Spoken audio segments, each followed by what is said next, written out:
This is Randy Bell with the Courier podcast, the place to come for the latest Clinton news.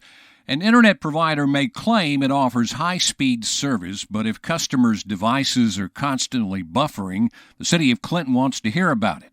It's working with the Broadband Expansion and Accessibility of Mississippi office to determine the accuracy of a broadband map, which identifies locations across the state as served, unserved, underserved, or in an area where funds have been allocated to improve the level of service. They're opening up the ability to challenge the map. That's Clinton's Director of Communications and Tourism, Marley Price. That is what we want to be able to do, is within this challenge period, make sure that we communicate with people in our town who may be having issues with their internet. She says challenges can be based on the availability of broadband or the speed of the internet service.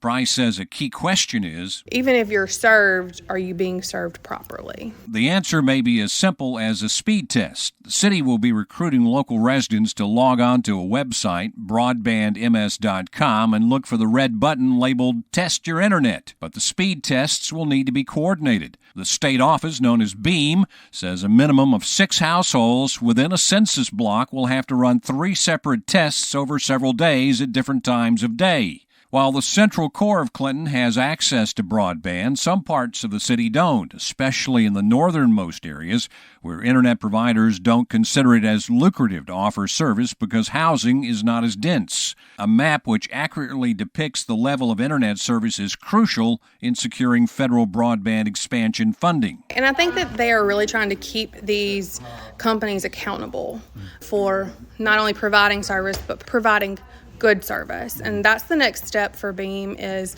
after this map has the most accuracy that we can provide, they want to divide it up into projects and bid out these projects to these companies to make sure that all these areas are serviced. The city is hoping to schedule public meetings for each of the 6 wards to determine where map errors exist and to explain the challenge process. I'm a firm believer that a lot of voices are much stronger than one. And so if I send them a list of, 17 to 25 challenges to the map, then that's better than one individual sending in one. Those meetings will be held in the next few weeks. They're opening up the window for challenges at the beginning of March, and we have 30 days to challenge.